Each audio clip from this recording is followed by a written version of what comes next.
Renascimento do ladrão que percorreu o mundo. Capítulo 725 Capítulo 725 Objeto sagrado, lâmina do Deus da Morte. As recompensas por matar o necromante Vorderman eram surpreendentes. Derrotar uma existência lendária era um sonho inacessível para a maioria dos jogadores. Até os mestres nada mais eram do que formigas na frente do necromante Vorderman. O olhar de Nian caiu em sua mão, imaginando o que ele havia capturado com sua linha de teia apenas um momento atrás. Depois de examinar o item cuidadosamente, Nian constatou ser uma adaga com cerca de 3 dedos de comprimento. A lâmina, gravada com runas arcaicas e misteriosas, cintilou em uma luz fria de estremeceu a alma, como uma víbora venenosa observando sua presa. Uma sensação gélida se alastrou a partir da empunhadura, entorpecendo levemente a mão de Nian. A adaga parecia travar uma batalha com suas mãos, quase como se tivesse uma mente própria. Nian percebeu que um espírito habitava a adaga. Era uma existência extremamente assustadora, ainda mais que o próprio necromante Vorderman. Nian examinou as propriedades da adaga. Lâmina do Deus da Morte, objeto sagrado. Descrição: um tesouro de Hades. A chave para abrir os portões do inferno. Requisitos: 50.000 de força, 15.000 de destreza, 300 de poder divino. Propriedades: 37.000 de ataque, 50% de chance de causar 3.000% de dano, 60% de chance de infligir 30 maldições do tipo Trevas de rank 20 através de sentença de morte, toda habilidade de classe sombria mais 10. Death God Tempest. Convoque uma tempestade a partir do dia do julgamento, eliminando o alvo da existência. A área de efeito é determinada pelo poder divino. Nota: não pode ser depositado no armazém, cai após a morte. Nian ficou impressionado. Que tipo de item era essa lâmina do Deus da Morte? Suas propriedades eram excessivamente poderosas. Qualquer um que possuísse essa adaga seria basicamente invencível. No entanto, a lâmina do Deus da Morte claramente não era algo que um jogador comum poderia empunhar. Com um requisito de 50.000 de força e 15.000 de destreza. Mesmo depois de atingir o nível 200, Nian ainda estaria muito longe de obter essas estatísticas. Quanto ao poder divino, ele não tinha ideia do que era. Então, Nian não se preocupou muito com suas propriedades. Por mais forte que fosse, era inútil se não pudesse usá-la. Seu foco principal estava na descrição. Um tesouro de Hades, a chave para abrir os portões do inferno. O que isso queria dizer? Poderia a lâmina do Deus da Morte levá-lo para outro mundo?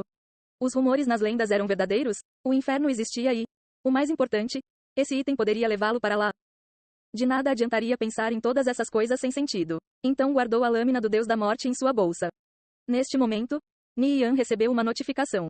Procure o arcanjo Talod para aprender mais pistas sobre a lâmina do Deus da Morte. Até lá, mantenha-a segura. Muitos habitantes poderosos do inferno estão procurando por toda parte por esse objeto.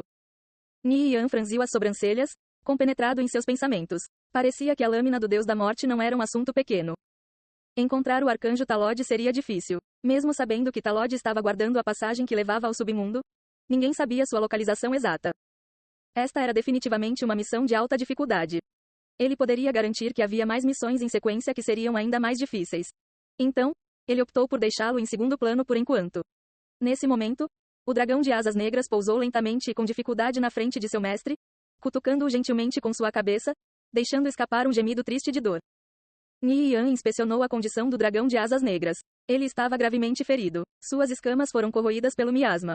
Não eram lesões do tipo que se curariam em um dia ou dois. De fato, com ferimentos tão graves, era um milagre ainda estar vivo. Nian examinou atentamente as feridas do dragão de asas negras. Sua carne estava chamuscada e enegrecida. Não era um ferimento comum, mas um dano infligido pela energia da morte. Parecia haver carne nova crescendo embaixo. O coração de Nian tremeu. Depois de pensar um pouco, ele decidiu chamar o dragão de asas negras de volta ao espaço para a montaria voadora por enquanto. Nesse momento, os jogadores sobreviventes das Kickers United retornaram e começaram a limpar o campo de batalha. Do pico da montanha, Qin Ren olhava fixamente para a fortaleza Cripes. Vendo a nuvem de cogumelo criada a partir da autodestruição do dragão de ossos, seu coração estava cheio de animação. A sede da guilda das Kickers United foi arrasada. Qin Ren sabia que havia perdido. Em pouco tempo, seria caçado pelas forças do Império Viridiano e do Império Satrin. Ele seria morto até voltar ao nível 0 e trancado em uma cela. No entanto, desejava ao menos deixar para trás algo do qual a As Kickers United jamais iria esquecer. Embora, contra todas as suas expectativas, Qin Ren não ouviu nada sobre a queda do nível de guilda das Kickers United e nem sobre seus jogadores estarem angustiados e magoados. Cerca de 20 minutos depois, os jogadores do Império Viridiano receberam a notícia de que a sede da guilda das Kickers United havia sido transferida para Ocoron às 7 horas em ponto. Calculando o tempo, aconteceu apenas uma hora antes da destruição do dragão de ossos. Qin Ren quase vomitou sangue. Todos os seus planos haviam falhado. Até esse último ato de desespero fora previsto e combatido. Ni Yan estava sempre um passo à sua frente. Uma indescritível sensação de desespero e derrota surgiu do fundo do seu coração. Nirvana Flame, você realmente é cruel e implacável. E pensar que anteciparia até mesmo isso. Qin Ren havia perdido completamente para Ni Yan, seja em conspirações, liderança ou na força de seus exércitos. Qin Ren se virou e suas costas desoladas desapareceram pela montanha. Ele se retirou do jogo. Se permanecesse ali por mais tempo, seria cercado e morto pelos soldados do Império Viridiano. Quando as guildas que eram originalmente do grupo financeiro Monet souberam das notícias, elas também ficaram completamente sem palavras. Quando o Dragão de Ossos se autodestruiu, eles ficaram secretamente encantados com a Askickers United em caos. Isso lhes daria algum tempo para recuperar o fôlego. Não esperavam que Ni Yan empregasse um método não convencional para escapar da crise. Um exército de esqueletos de 6 milhões de soldados havia sido completamente destruído. Eles perceberam que não havia outra guilda no Império Viridiano que pudesse lutar contra a Askickers United. Não sei se Nirvana Flame mudou a sede da guilda por pura coincidência ou se foi algo planejado. Mas se ele planejou isso, é algo assustador só de imaginar o quanto à frente estava, disse Matchless Divine Sword. Isso não foi coincidência. A Askickers United planejou isso claramente com antecedência. Eles provavelmente previram que Qin Ren tentaria dar um último golpe como esse. E fizeram os preparativos com antecedência para mudar a sede da guilda.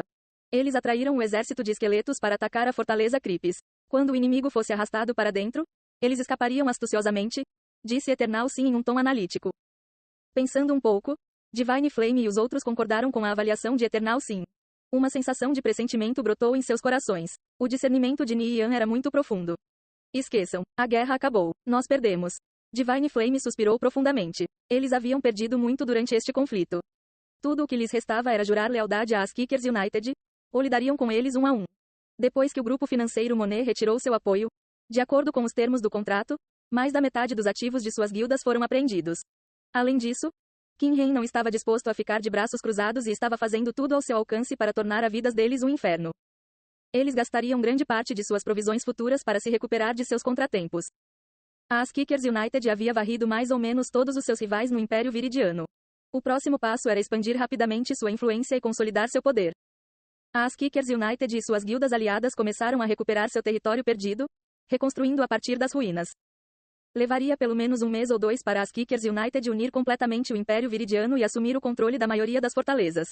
Entretanto, não precisariam mais se preocupar com nenhum inimigo os ameaçando por agora. Eles poderiam dar um passo de cada vez. No mês seguinte, Askickers United, War God Tribe, Battle Crazed Alliance, Holy Empire, Sapphire Shrine e Radiant Sacred Flame começaram a dividir seus espólios de guerra. 11 cidades e mais de 270 fortalezas para serem agarradas. Askickers United assumiu o controle de 162 fortalezas, deixando o que restou para as outras guildas. Dessas mais de 270 fortalezas, 96 foram entregues ao grupo financeiro Dragonsuar, 130 foram entregues ao World Block e, posteriormente, o grupo financeiro Glória assumiu parte e foi encarregado de desenvolver as 50 fortalezas restantes. Mesmo com dois grandes grupos financeiros e o World Block ocupando o forte, eles ainda não tinham os recursos financeiros para apoiar e desenvolver tantas fortalezas ao mesmo tempo. Então, contrataram outros grupos financeiros e empresas, formando uma poderosa aliança baseada no interesse mútuo. Mais da metade do Império Viridiano havia sido tomado pela Askickers United. Quanto às cidades restantes, sua influência também poderia ser vista por lá. As operações da Askickers United haviam se expandido a um ponto em que apenas a Angel Corps, no Império Satrim, poderia rivalizar. Além disso, a loja de poções Noite Estrelada desfrutava de seu monopólio. Os lucros que eles arrecadavam eram imensuráveis. Havia um pouco de flutuação no começo, mas rapidamente se estabeleceu em cerca de 7 milhões moedas de ouro por dia. Ni Yan usou esse enorme capital para começar a se expandir para outros mercados, recrutando um grande número de funileiros avançados, encantadores, engenheiros e assim por diante. Atualmente, cerca de 30% dos itens de funileiros que circulam no mercado vieram da loja geral Noite Estrelada. Eles também ocupavam 20% do mercado de encantamentos. Depois de ocupar grande parte do mercado, Ni Yan ganhou qualificações suficientes para negociar com os maiores fornecedores. Ele comprou materiais por um preço baixo e os vendeu pelo preço mais alto que o mercado poderia suportar. Assim, suas margens de lucro eram amplas. O Império Viridiano se estabilizou e Ni Yan usou sua influência como grande profeta e o Lorde das Grandes Pradarias de Abernathy para elevar a Askickers United a uma posição extremamente alta no Império Viridiano. A Askickers United avançou sem problemas para uma guilda de nível 8. Seus membros também se expandiram para 300 mil. Ao mesmo tempo, o exército de NPCs em Ocoron cresceu de 3 mil para 8 mil. Quanto às outras guildas da Aliança, elas também tiveram um crescimento surpreendente. Em todos os aspectos do jogo em que Nian investiu, observou um crescimento incrível. Ele ficou satisfeito. Antes do inevitável confronto com a Angel Corps e o grupo financeiro Century, seu capital se acumulava rapidamente até o dia em que poderia abalar esses dois leviatãs do Império Satrim.